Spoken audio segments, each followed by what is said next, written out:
Bonjour YouTube. Donc je vais vous dire quelles sont les raisons qui m'ont fait devenir survivaliste. Donc je suis devenu survivaliste pour plusieurs raisons. La première, c'était surtout une question de protection, de vouloir protéger ma famille. Euh, donc on va dire que ça a commencé il y a un petit moment déjà, parce que on va dire que ça date de la naissance de mon premier enfant, où j'ai voulu absolument être capable de pouvoir, euh, de pouvoir apporter en cas d'accident les premiers secours à mon enfant. Euh, parce que parce que pour moi c'était une angoisse, je veux dire, si j'ai ma fille qui se blesse ou qui avale de travers quelque chose ou qui tombe, qui se coupe, comment réagir face à ça. Donc ça a été aussi une façon de pouvoir me tester moi,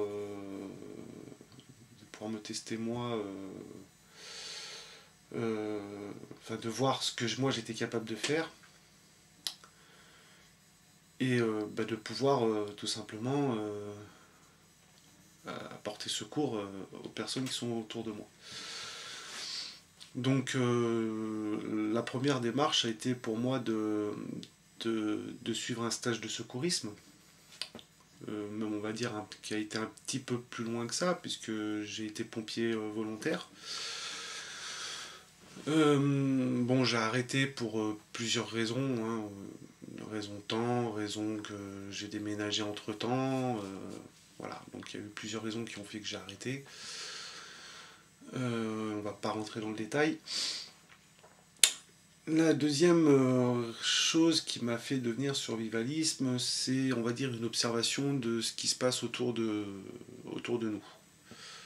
Donc la crise économique, le réchauffement climatique, la surpopulation de la planète, qui ne fait qu'augmenter, et puis d'autres choses qui ne me viennent pas à l'esprit tout de suite.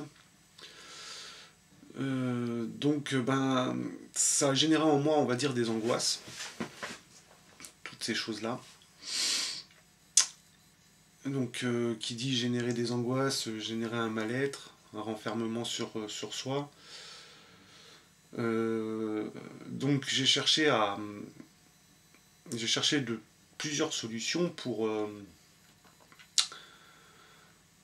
sentir mieux. Donc c'est passé, on va dire, du fait de réaliser des passions que je ne pouvais pas forcément faire avant ou que j'osais pas forcément faire avant. Euh, Faire obtenir du matériel. J'étais toujours à l'époque on va dire dans le système qui me forçait à acheter, qui me créait des envies, tout ça et tout. Mais au final, c'est pas ce qui me rassurait. C'est pas le fait d'aller s'acheter la dernière télé, on va dire, je sais plus combien de pouces, enfin le truc énorme. C'est pas ce qui me rassure. Moi, j'avais vraiment besoin d'avoir quelque chose, un ancrage, quelque chose qui me permettait de pouvoir prévoir l'avenir, en fait, pas prévoir. Ouais, prévoir l'avenir dans le sens où pas forcément en termes de survie, en termes de catastrophe, mais quelque chose qui me dise, bah voilà, quand je vais arriver à 50, 60 ans, ben je serai plus en sécurité si j'ai ma maison, si j'ai du terrain pour pouvoir faire de l'agriculture, pour faire de l'élevage, des poules, pour avoir des œufs, des chèvres, voilà, pourquoi pas. Donc j'ai commencé à vouloir travailler un peu dans, ce, dans cette optique-là. Donc je me suis acheté une maison. Bon, j'ai eu pas mal de chance, on va dire, par rapport à d'autres. Moi, ma maison ne me revient pas trop cher parce que quand j'avais 20 ans, j'avais investi un peu dans un appartement. Donc, que j'ai revendu. Ma femme est une fille d'agriculteur, donc c'est pareil, on a eu un terrain pour presque rien. Donc, bon, là-dessus, j'ai eu de la chance. Je sais que c'est pas le cas de tout le monde, que des fois quand on fait une maison, c'est un crédit sur 30 ans, où on doit passer, on va dire, un tiers du salaire du couple, enfin des revenus du couple dans le remboursement du, du prêt. Bon, c'est pas mon cas. Moi, je me suis vraiment bien tiré. Ça me coûte moins cher d'être en maison avec 3000 m² de terrain que d'être en appartement en location. Voilà. C'est aussi ce qui m'a forcé à acheter une maison, quoi. Bon, donc, ce qui m'a réellement fait passer, on va dire, du côté survivaliste, bien que j'aime pas tellement le terme survivaliste, parce que c'est pas, je suis pas tout à fait dans l'optique de certains de vouloir absolument préparer un sac d'évacuation, absolument de vouloir avoir des armes. Moi, je suis, comme je l'ai dit sur une des vidéos précédentes, je suis anti-arme à feu. Parce que tout simplement, j'ai des enfants à la maison. euh, que, que c'est dangereux. Euh, qu'à l'utilisation, je ne trouve pas ça. Enfin, c'est efficace, sûr. Mais dans le cadre de la survie, pour moi, le cadre de la survie, c'est être discret. Être discret avec un truc qui fait un bruit énorme, je trouve pas ça très intéressant. Pour la défense, réagir avec une arme à feu, pour sa défense face à une agression, pour moi personnellement, je trouve que c'est mettre le doigt dans un engrenage en se disant je réponds à la violence par la violence. C'est pour moi, hein, en termes de survie. Alors je dis bien c'est pour moi, après j'ai pas la science infuse, je démarre dans le survivalisme.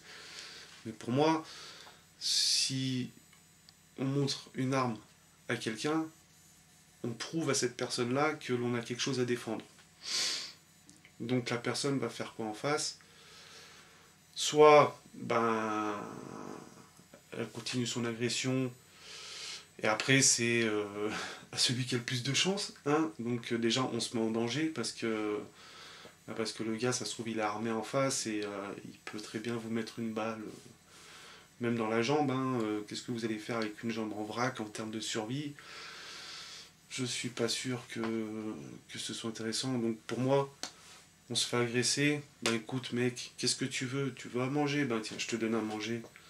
Au moins le mec, il a à bouffer, il repart. Il sait que vous avez quelque chose à manger, mais il reviendra seul. Tandis que si vous le repoussez avec une arme à feu, il sait que vous avez quelque chose à défendre parce que vous avez une arme à feu, mais il ne reviendra pas seul. Donc la différence, elle est là. À mon sens. Après, bon, moi demain, je me fais cambrioler chez moi. J'ai ma femme, j'ai mes gosses. Je vais pas faire Zorro, je vais pas faire Superman. Je suis pas un surhomme. Le mec, je lui dis, écoute, c'est quoi, mec, reste calme. Prends la télé, prends la chaîne IFI, machin. Moi, je bouge pas. Tu fais ce que tu as à faire. Et voilà. Moi, je suis pas Superman. Je connais mes limites en tant qu'homme. Et surtout, ce qui compte avant tout, c'est de défendre ma famille avant mes biens. Euh, donc, je vais peut-être passer pour une tafiole en disant ça, mais euh, pour moi, une arme à feu, pour sa défense, c'est pas prudent. Surtout qu'il peut se passer n'importe quoi avec une arme à feu. Ce soit que tout simplement elle vous pète à la tronche, que ben, vos gosses tombent dessus, alors qu'il y a, bon, il y a certainement, je me suis jamais renseigné sur le sujet, mais il y a certainement des coffres forts pour mettre les munitions d'un côté, le fusil de l'autre. Bon, il y a pas mal de sécurité qui existe. Mais bon, c'est un risque supplémentaire. Donc pour moi, les armes à feu, je veux même pas en entendre parler. Je ne traiterai même pas de sujet d'armes à feu dans ma chaîne parce que c'est pas du tout le but que je recherche en termes de survivalisme. J'en étais où? Je m'étais arrêté où? Je sais plus. Donc pourquoi je suis devenu survivaliste? On va dire que la première raison, on va dire, c'est la crise économique qui est pour moi, on est déjà dedans, quoi. On est déjà dedans parce que tout le monde, vous n'avez pas besoin d'être survivaliste pour vous rendre compte de ça. C'est que on va déjà dans le mur. Voilà. On va déjà dans le mur. Il y a 10 ans en arrière, même plus que ça. Moi, quand j'ai commencé à conduire, il y a 15 ans en arrière, moi je payais 5 francs. 5 francs le litre d'essence. Aujourd'hui, on en est à 1,40 € et des bananes. Donc, ce qui est pratiquement 2 fois plus, quoi. Donc ça, on parle de l'essence, on parle aussi de la nourriture. La nourriture, pareil, moi il y a 15 ans, j'étais que moi et ma femme, mais on se faisait les courses de la semaine pour 30 euros. 30 euros, on se faisait les courses de la semaine. Maintenant, il faut compter, bon j'ai 2 enfants en plus, donc on prévoit les goûters, on prévoit des petits biscuits, des petites gougouilles pour les gosses. Il faut compter 150 euros par semaine. Donc c'est pratiquement 5 fois plus. Bon, après c'est sûr j'ai 2 enfants en plus, mais voilà quoi, c'est 150 euros par semaine de course, ça fait du 600 euros par mois, juste pour se nourrir, juste pour vivre quoi, la nourriture c'est la vie quoi. Qu'est-ce qu'il y a? Il y a beaucoup de choses qui sont pas qui sont plus tolérables on va dire aujourd'hui. En fait on a été mis dedans, ça s'est fait progressivement, donc c'est vrai que on a moins l'impression de cette crise parce que petit à petit l'essence a augmenté, petit à petit la nourriture a augmenté. Bon, il y a le changement franc-euro qui s'est mis entre les deux. Enfin, ça a été un peu le début de la crise, le passage à l'euro, mais je veux dire, on a déjà eu une augmentation, mais on s'en est pas trop rendu compte parce que c'était un changement de liquidité qui se faisait.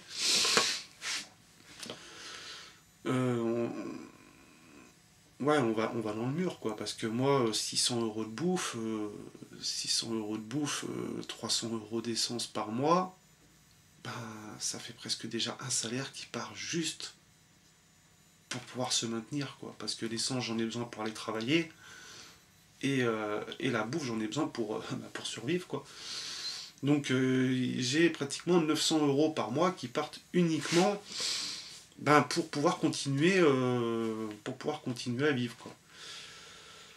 Je trouve ça alarmant, mais c'est comme ça, on peut pas changer le système actuel.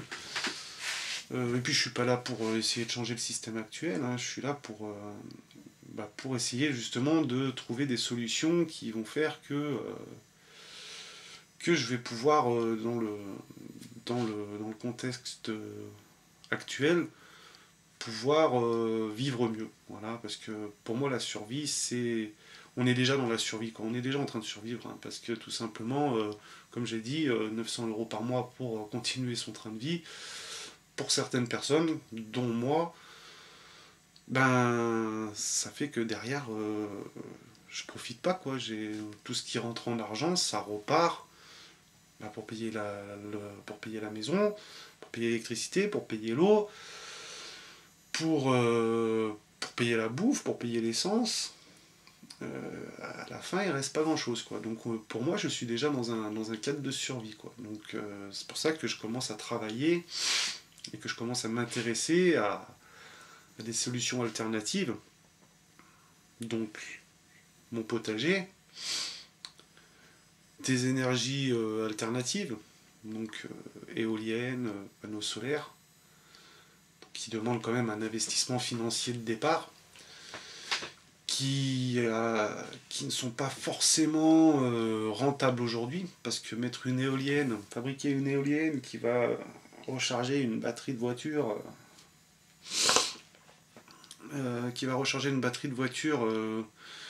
donc l'éolienne, je ne sais pas, va peut-être vous revenir à entre 500 et 1000 euros à la fabrication. Pour avoir une batterie de voiture chargée quand il y a du vent, et encore, elle ne se charge pas comme ça en 2 minutes, hein, donc c'est vrai qu'au jour d'aujourd'hui, créer une éolienne, je pense pas que ce soit rentable. Mais si l'électricité augmente, ça peut le devenir. Ça peut le devenir. Panneaux solaires, c'est pareil. Panneaux solaires, là, on n'a pas le choix, on peut pas le construire soi-même, donc ça demande plus d'investissement. Donc c'est un peu le même principe, quoi. Mais bon, si demain j'ai plus de quoi me payer l'électricité, je serais content de pouvoir subvenir au minimum de mes besoins grâce à, grâce à, grâce à des choses que j'aurais pu anticiper avant et tout ça. Donc il y a ça. Première inquiétude, donc on va dire l'effondrement économique, qui est pour moi le plus probable, parce qu'on est déjà plus ou moins dedans. Hein. Pour moi, c'est déjà en train de se produire. Hein. Donc le risque de cet effondrement économique, ça peut être ben, des guerres civiles, des guerres civiles. Ça peut être une guerre contre un autre pays. Après, bon, je ne veux pas trop y croire, parce que j'ai pas envie d'y croire tout simplement, mais ça peut être aussi une guerre mondiale. Euh, bon, en cas de guerre mondiale, on va se passer des détails, mais bon, ça peut être dramatique. Après, deuxième chose, on va dire, ça a été, on va dire, la surpopulation. Surpopulation mondiale qui ne fait qu'augmenter. Alors je sais plus, je crois qu'on est 7 milliards d'habitants. Ils prévoient du 10 milliards d'ici 2030, je crois, un truc comme ça. Et ils commencent sérieusement à se poser des questions sur les ressources de la planète. Donc là-dessus, je me suis renseigné sur plusieurs vidéos sur YouTube, hein, parce que je suis un grand fan aussi de YouTube. Donc il faut faire le tri hein, sur YouTube, hein, bien sûr. Hein. Il ne faut pas tout prendre au premier. Enfin, il ne faut pas croire tout ce que les gens vous racontent. Hein. Il y a beaucoup de gens qui exagèrent les choses. Enfin bref. Mais sûr que notre agriculture actuelle, elle est pas, elle est rentable. Elle est rentable dans le sens où je dis elle est rentable hein, parce que je suis, comme je vous ai dit tout à l'heure, hein, le père à ma femme est agriculteur, donc je vais pas aller dire qu'il fait de la merde. Seulement il travaille les terres de façon à gagner de l'argent. Il travaille les terres de façon à gagner de l'argent, donc il va semer un champ complet de blé, un champ complet de maïs. Il va avoir les outils adaptés pour récolter ça en une soirée. Donc en gros, il vient sur son champ, il plante ses graines, il laboure, il plante ses graines. Après, je ne rentre pas dans les détails, hein, mais voilà, ça se fait rapidement avec un tracteur en monoculture. On peut traiter ça rapidement avec un véhicule agricole. Si on faisait de la multiculture, comme le principe de la milpa, bon, je ne sais pas si vous connaissez, j'expliquerai ça dans d'autres vidéos. On ne peut pas utiliser d'engins d'agriculture, donc ça n'est pas rentable. Après, le problème, c'est qu'aujourd'hui, on va faire des champs complets de monoculture. On va appauvrir le sol parce qu'on va faire faut que ce soit rentable, il faut que ce soit rapide. Donc on va planter, on va récolter en juin, on va planter du blé, on va récolter en juin, et un mois après on replante du colza parce qu'il faut que la terre elle tourne, quoi. C'est pas, il n'y a plus de jachère à l'époque, enfin il y a à l'époque du Moyen Âge et tout ça, ils faisaient des jachères, des trucs comme ça. Maintenant il n'y a plus de jachère, il n'y a plus rien. Donc on appauvrit le sol. On appauvrit le sol et on fait des choses qui sont pas forcément par rapport à la taille du champ, n'est pas forcément rentable. Alors je sais pas si c'est clair ce que je dis. Euh, on, a, on va avoir un champ de 10 000 mètres carrés. Ouais, c'est ça, à peu près 1 hectare, 10 000 mètres carrés. C'est un petit champ, 10 000 mètres carrés. Mais bon, on va faire quoi? On va faire du maïs, on va faire du blé par exemple. Voilà, on va remplir une remorque de blé. Une remorque de blé, imaginez ce que vous ferez avec 10 000 mètres carrés de potager. La rentabilité ne serait pas la même. Au niveau surface et volume de nourriture, vous aurez beaucoup plus en faisant pousser des tomates, des tomates, des choux, des salades, enfin tout ce qu'on peut trouver dans un potager. L'inconvénient, c'est que 10 000 mètres carrés de blé, en, allez, s'il n'y avait que ça à s'occuper dans toute l'année, en même pas 5 jours, en 5 jours sur toute l'année, on s'occupe du champ, quoi. Parce qu'on a les machines pour faire ça rapidement, on plante tout pardon, ça va très vite, quoi, je veux dire, pour cultiver du blé. Si le paysan devait s'occuper de 10 000 mètres carrés de potager, ben, ça lui prendrait toute l'année, quoi. Donc au niveau rentabilité, donc revente de sa production, c'est sûr que c'est pas intéressant. Voilà, donc c'est aussi un peu les raisons pourquoi aujourd'hui on a autant de monoculture. Le problème, c'est qu'on prend de l'espace pour pas faire grand chose. Il y a aussi autre chose par rapport à la monoculture, c'est tout ce qui est colza. Le colza, c'est sûr, ça rapporte de l'argent, c'est pas un problème. Alors moi, je suis pas là pour refaire le monde ni rien, mais on utilise du terrain qu'on pourrait utiliser pour faire pousser de la nourriture.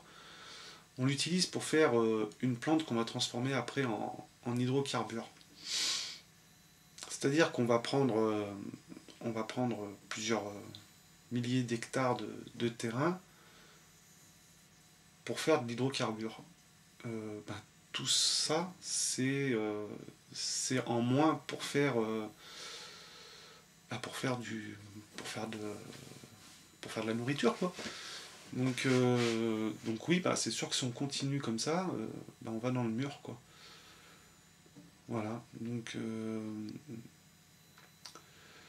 Voilà. Et je sais plus ce que je voulais dire. Oui, donc et puis là, une autre raison aussi qui m'a fait devenir survivalisme, c'est donc le réchauffement climatique. Donc là-dessus, je ne vais pas rentrer dans les détails, hein, parce que je ne suis pas trop renseigné sur le sujet, mais bon, c'est pas bon du tout apparemment, hein. Quand on suit l'actualité, les règlements climatiques, c'est sûr que quand on voit des gens début